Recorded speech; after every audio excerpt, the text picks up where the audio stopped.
Estamos no terceiro tópico da nossa lição, uma lição que vem falando sobre a questão da morte. E nesse terceiro tópico nós vamos entender sobre o estado dos mortos.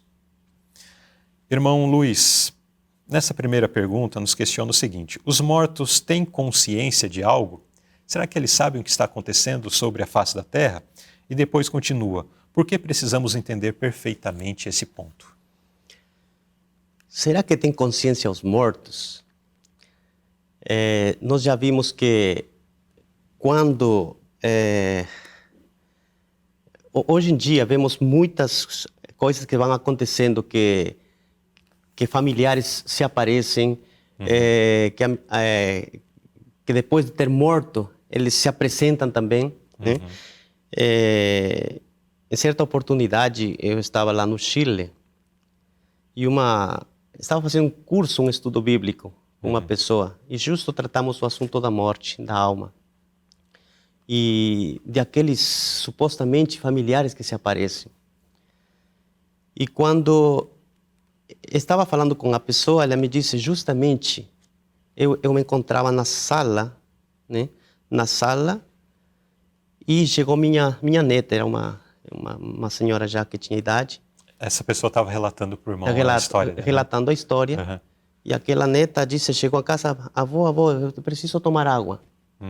E ela entrou lá no refeitório da casa. Um mês antes, tinha passado um mês, que o esposo tinha morto, daquela senhora. E ela falando para a criança, disse, tudo bem, vai lá e toma água lá no refeitório. Quando ela chegou lá, chegou correndo rápido, foi para lá o refeitório e retornou para a avó. E disse, avô, eu vi o meu pai. Ela não soube explicar, né? Mas disse, ela viu realmente. Agora, será que era realmente o pai? Porque já tinha morto. E entendemos que, será que tinha consciência? Ele se poderia aparecer? Nós entendemos que, de acordo com os textos da palavra de Deus, que o inimigo disse que tentará enganar ainda os escolhidos, imitará aos familiares, né? E quando nós entendemos aqui, será que os mortos têm consciência? A palavra de Deus diz muito claramente que não têm consciência. Eles não pensam, eles não racionam, né? Ele disse, em Eclesiastes diz, por exemplo, este mal que há entre tudo quanto se faz debaixo do sol, que a todos sucede o mesmo. E no versículo 5, porque os vivos sabem que hão de morrer, mas os mortos não sabem coisa nenhuma. Quando a gente vai a sepultar uma pessoa, e a gente observa, ela não se mexe, não fala, não conversa, não ri, né? Então, observamos que eles não sabem coisa nenhuma, nem tampouco eles têm jamais recompensa. Sua memória ficou entregue ao esquecimento, até o seu amor. Seu ódio, sua inveja já pereceram e já não tem parte alguma neste século, em coisa alguma do que se faz debaixo do sol. Mas em Salmo 115 diz que nem louvam a Deus. Então está em um estado de... como se pode... Estão inertes. Inertes, silêncio. Em silêncio, né? Inertes, porque de acordo com Salmo 146, sai-lhes o espírito e eles tornam para a sua terra. Naquele mesmo dia perecem os seus pensamentos. Então não tem mais, não tem razão, não pensam, não riem. A alma desaparece, né? Deixa de ser uma pessoa vivente, né? Então, agora, ao respeito do espiritismo, eu estava tratando de pesquisar ao respeito disso, não é porque tem muitas religiões, muitas ideias ao respeito disso, que existe vida após a morte, né? E muitas pessoas contam, assim como eu falei ao respeito dessa experiência, que já experimentaram, né? Mas que realmente o espiritismo é um engano que o inimigo traz realmente. E uma das partes também o espiritismo, que neste último tempo abarcará muito a respeito, né? E tratará de enganar, né, aos escolhidos. O espiritismo, eu estava lendo assim, disse que o espiritismo tem 3 preceitos fundamentais.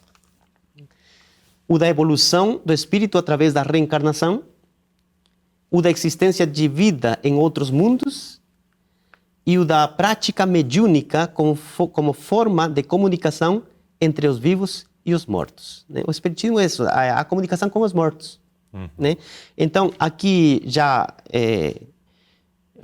aqui que nos fala a nota, por exemplo, o espiritismo é a obra-prima do engano.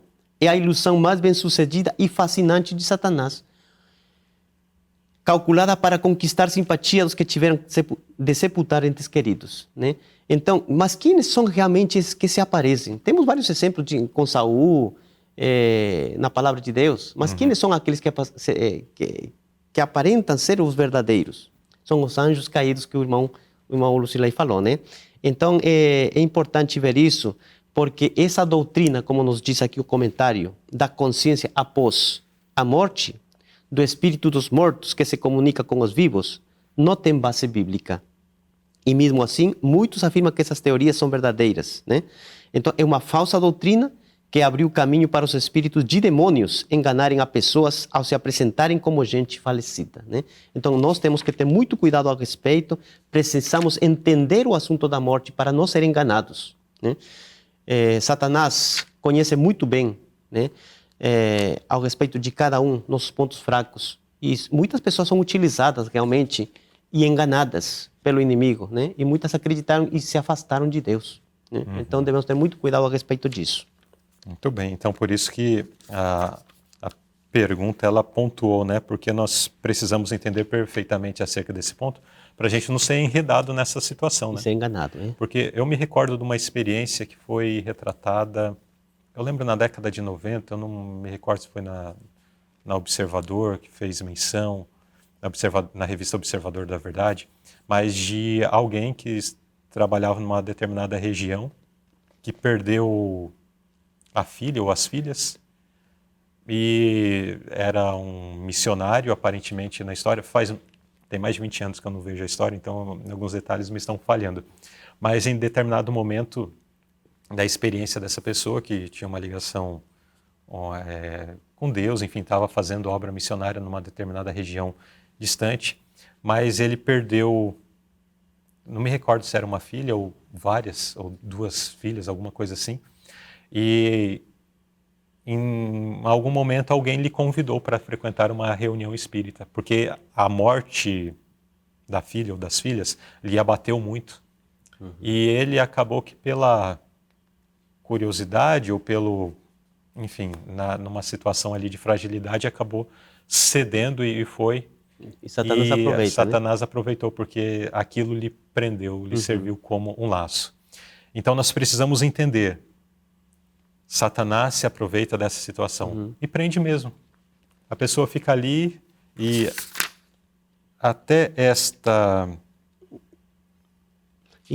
nota faz menção de que, aqui sim, aqui, 2 frases dessa nota. Uma no primeiro parágrafo diz assim: elas dedicam certa idolatria a esses anjos maus que estão personificando, né? Que supostamente são seus amigos falecidos.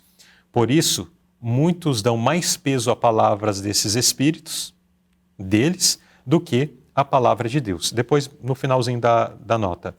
Essa falsa doutrina abriu o caminho para os espíritos de demônios enganarem as pessoas ao se apresentarem como gente falecida. Agentes satânicos personificam os mortos e, desse modo, aprisionam as almas. Satanás tem uma religião, uma sinagoga e adoradores dedicados. Então, irmãos, é uma questão séria e que tem levado muitas pessoas por conta do desejo de ver um parente que morreu, por conta de uma saudade ou de necessidade de alguma instrução. Mas será que é Deus que está se apresentando ali? Ou, na verdade, será que são de fato os familiares que estão se revelando ali? Que é algo acontecendo de acordo com a vontade de Deus? De forma alguma. Então a lição nos chama a atenção. Não devemos confiar, não devemos nos prender a isso. Quando disserem que está acontecendo isso, aquilo outro, neste ou naquele outro lugar, não vamos atrás. Não vamos dar atenção. Vamos nos apegar à palavra de Deus. Pode falar que, olha, é o fulano, é o meu... Eu tenho certeza que é o meu esposo, tenho certeza... o meu esposo falecido, tenho certeza que é a minha esposa que faleceu, tenho certeza que é o meu pai, que é a minha mãe que faleceram. Não é. A palavra de Deus deixa bem claro de que não é. Aquele que está se manifestando ali vem das trevas, das profundezas do abismo e que está ali apenas para prender a alma daqueles que dão atenção à sua voz, à sua palavra. Pergunta B, irmão Luiz, se os mortos não sabem de nada, é correto orar aos santos do passado para que sirvam como mediadores entre nós e Deus? Aqui agora puxa para um outro aspecto. Talvez não estamos dando atenção de fato a esses espíritos que dizem que surgem por aí de familiares e de pessoas conhecidas. Mas talvez a ideia é levada, ou o pensamento é levado para pessoas piedosas, pessoas que tiveram sua vida, pelo menos o que é trazido pela história como pessoas que consagraram sua vida a Deus. Será que essas não podem interceder por nós junto a Deus? Se vamos para o passado, diferentes tipos de culturas, né? O paganismo, por exemplo, sempre utilizavam certos personagens, talvez místicos ou talvez reais, né? E que morreram, mas que tiveram uma vida talvez para eles digna, né? E eles utilizavam esses personagens para poder pedir, talvez, ou utilizar como mediadores, né? Para resolver, talvez, seus problemas, né? Mas é interessante ver que na palavra de Deus nos diz que existe só um mediador, né? Entre Deus e os homens. E esse mediador é somente nosso amado Senhor Jesus, né? Então é interessante que já no passado, no livro de Levíticos, capítulo 19, versículo 31, ao respeito de orar aos santos do passado ou se dirigir a eles. Mas que diz a palavra de Deus? Levítico, por exemplo, 19:31 diz: não vos voltareis para os que consultam os mortos, nem para os feiticeiros, não os busqueis, para não ficardes contaminados por eles. Eu sou o Senhor, o Deus de vocês. Né? Então, Deus mesmo fala através disso, né? Que a gente, não existe outro mediador a não ser somente nosso amado Senhor Jesus. Se utiliza hoje em dia também diferentes formas para poder nos dirigir a Deus, né?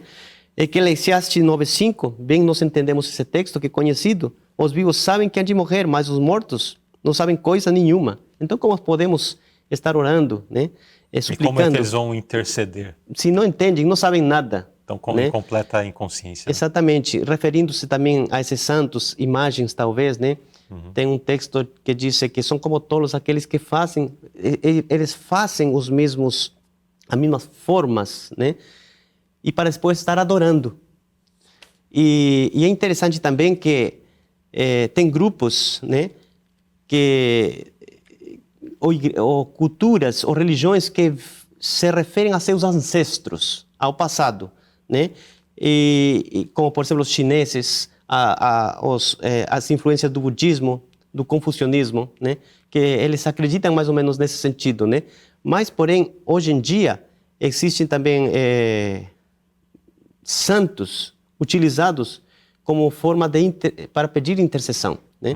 E mesmo a Igreja Católica também fala tem seus santos, por exemplo, que utiliza essa forma, né? Sim. Mas nós entendemos que tem sua origem, do paganismo, né? Tem origem, né? E isso realmente vemos aqui na última parte, como também se fazia na Grécia, como se fazia em Roma, dessa maneira, né? Então nós entendemos que não existe outro meio a não ser por nosso amado Senhor Jesus. É o único. Deus nos criou, Deus nos fez, Ele nos deu a redenção, nos redimiu, e só através dele nós temos acesso, né? Para Deus. Então, e a única salvação que nos encontramos é somente através dele. Não existe outro meio.